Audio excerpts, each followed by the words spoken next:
Hi, and thank you. Just a small correction. I'm the executive director, even though titles don't matter that much, so it's totally fine. I used to be the president at one point in the history.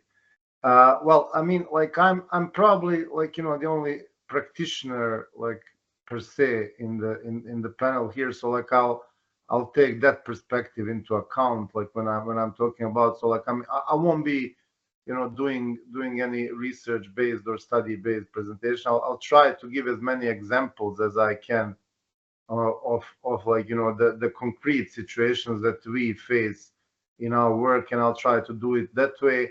And also I apologize, I didn't prepare any presentation for today. We are like just a week away from the global fact or the global fact checking summit happening in Sarajevo, which you are hosting. So like my time is really scarce at the moment, so really didn't have time to put it on any digital paper. So I'll be like basically speaking from my head. So these are just like initial things that I want to say before I start.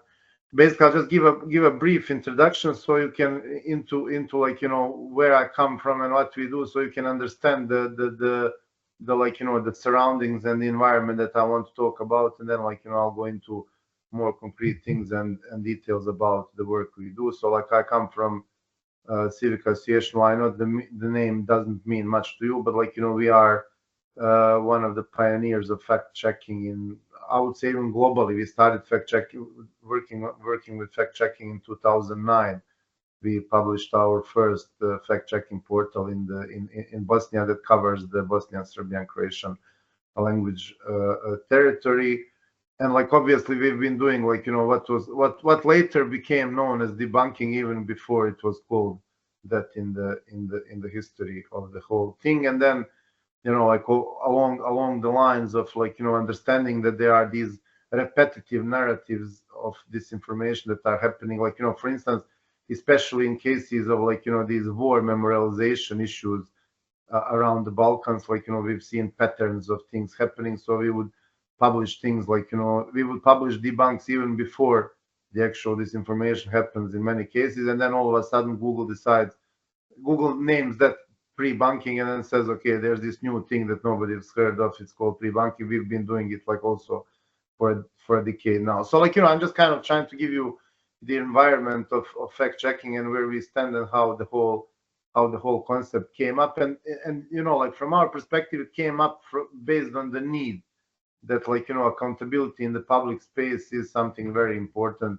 in like establishing of the society and is establishing of the information space in a proper manner. So like that's why I want to start with that without like raising the issue of freedom of speech versus fighting disinformation or fact checking as the initial point here. I just want you to understand that actually like as I believe it, the fact checking movement and like this whole disinformation fighting concept came from the need to establish accountability in the information space, not because like somebody wants to like practice like policing in the information space. And basically from that on, like in the last 14 years we've been doing like all sorts of different things, trying to fit into whatever the developments on this field have been, and they have been like really intensive.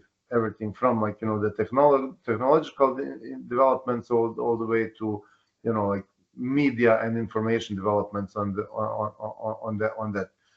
Uh, Basically, the current environment is such, especially when it gets to this topic, is that like there's one like elephant in the room that probably nobody, like, I mean, we all talk about, but nobody addresses that as the main problem. It is actually the platforms and the models of producing and sharing information that they kind of like impose on all sectors of the society. And I think that's, I mean, even though full disclosure, we are member of the Meta third-party fact-checking program on disinformation, and like majority, like a good portion of the sustainability of the organization comes from working with the platforms. But like we do understand the fact that like the way that the platforms are operating is a huge problem in the information space, and that's something that needs to be dealt with. And like to be honest with you, like I like I think that this whole dilemma about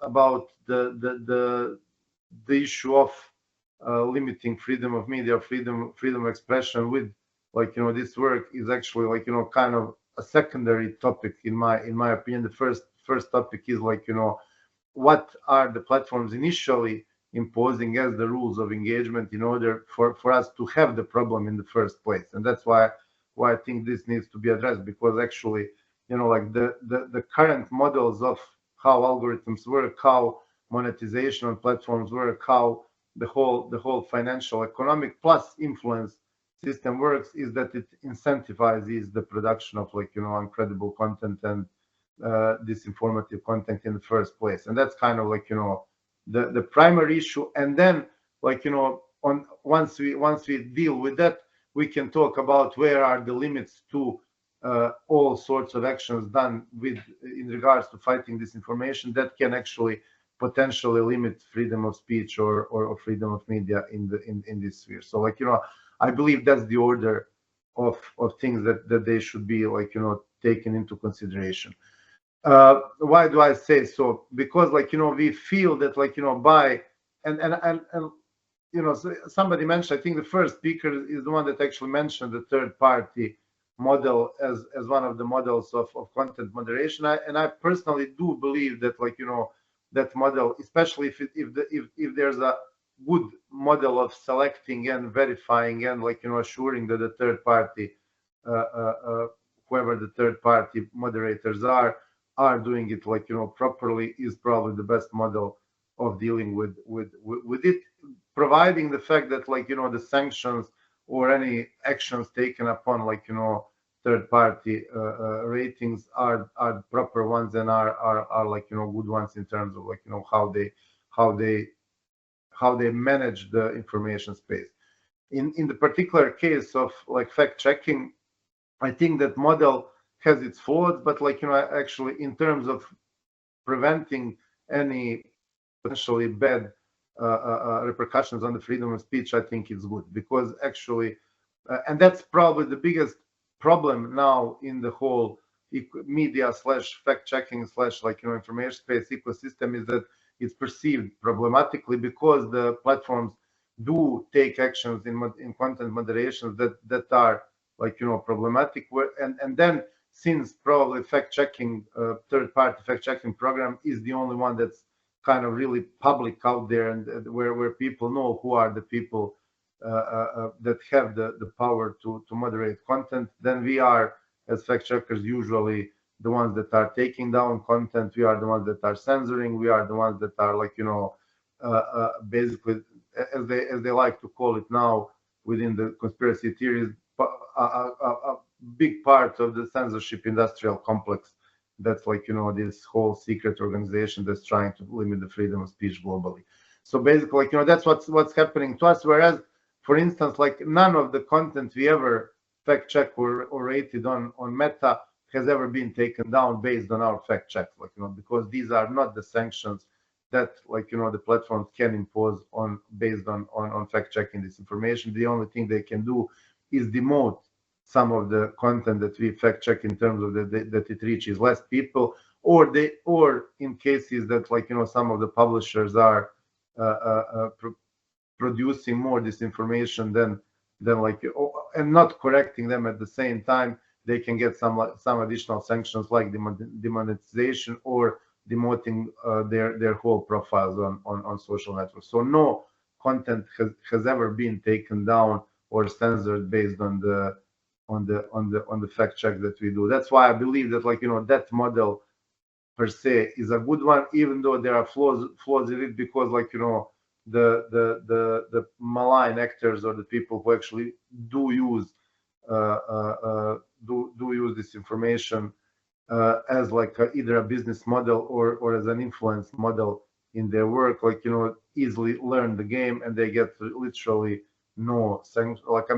There's literally no repercussions for them, no matter how good and diligent we do our job. That. But that's also on the other side the problem number one that I told you is that, like, the platforms will not give up any portion of their income and profit if they can avoid it. And that's why I think that in many cases they are producing these, like, potentially fake dilemmas or fake conflicts in the process, because, like, they want to remain, like, on top with their profits. For instance, this whole thing where we are fighting this, like, pre-banking versus debunking issue is, like, produced basically by Google, because Google doesn't want to work with fact checkers, and they've kind of coined the term pre-banking. So they say that the debunking or post publishing debunking is not effective enough, so that everything needs to be pre-banked. And in my opinion, that's as if you would say, like, everybody would learn not. Let's teach everybody not to do crime, and we don't need any police or judiciary in the process, like, until they learn. Like, it is factually like that. And but at the same time, I'm not arguing that pre-banking is not a good thing. It is. We've been doing it for decades, but it's only possible, in my opinion, 5 to 10% of the cases where you can actually predict this information is going to happen. In the rest, it usually has to be reactive, like, But I mean, that's more about the theory of fighting this information. It's not the topic here. The topic here is, like, the freedom of expression and freedom of media. And then there is obviously another like, a pretty problematic, like, debate, which is debate media versus fact checkers, which is also, I think, another non-existing debate. And, like, we are actually now trying to develop this so-called Sarajevo Declaration that will kind of be some sort of a fact checkers telling to all interesting stakeholders, especially the media, that actually, like, we are in it to like protect the freedom of media and freedom of expression, not to censor anybody at any point. Because, like, we are just offering, like, the chance for a public for more scrutiny on information in the public space, as, like, all the other media are hopefully trying to do the same. And, like, we've had our setbacks. For instance, I mean, I'll now start with the example. So, like, another form of dealing with issues of disinformation and credible journalism is obviously the self-regulation of the media. And, like, it is one of the mechanisms that actually exists even here in the digital wild west of the Balkans. Like, we do have the self-regulatory bodies in most of the countries here. But, like, for instance, the problem with them and fact checkers is that they perceive us as a threat to their own existence and work. And, like, there's constant pushback from them. For instance, like, 2 months ago, the Press Council of Bosnia and Herzegovina has published this, like, whole form of for media to report on attacks to freedom of expression to the media. And imagine what is the second sentence of that is that there's, like, too many things that are being censored as disinformation and removed from the platforms, and that, like, the media should report on that. And actually, there's not a single case of removal of any content based on it being disinformative from platforms in Bosnia and Herzegovina ever, because, like, the only platform actually doing any scrutinizing of this information in Bosnia is Facebook or Meta, Facebook, Instagram, and they are not taking down content, whereas YouTube, TikTok, and others don't have any policies implemented related to this information in Bosnia. So, and they are the ones actually taking down content based on this information. So, like, my point here would be to kind of, like, try to like, talk on the point that, there are ways of dealing with this information. Like, one of the good ways is potentially, and we'll see what comes out of it, the EU regulation that like, DSA in cohabitation with the code of practice against disinformation. Whereas, like, there are strict, like, there are measures and rules that should be taken by the platforms in order to, like, first of all, minimize the noise that's coming, like, in the information space. I think that's probably the biggest issue, is that, like, the business models have incentivized a lot of different actors in the digital sphere to basically have to publish potentially non-credible content, and that creates a noise in the information space that needs to be like, definitely taken down. I think on top of these, like, potentially restrictive measures, there needs to be like more work on how to like, incentivize more credible content on, like, on in the digital and information field. But like, that's another topic for another discussion. But like, I generally believe that, like, these, like, content moderation measures where, like that are not restrictive in terms of, like, freedom of expression and freedom of media are a good model of doing that. And the third party model that Facebook has been, like, doing is a good start of an example that can actually work in reality for now. Whereas, I mean, I do agree. I think somebody says that, like that it's not a silver bullet. I don't think anything is a silver bullet here on both sides of the aisle, nor from the media side, nor from the fighting disinformation side. But I think there needs to be like a more condensed, coordinated, and, like, strategic approach that involves, like, all sectors of the society, everything from regulators to civil society, to media, and to academia, that can, like, maybe potentially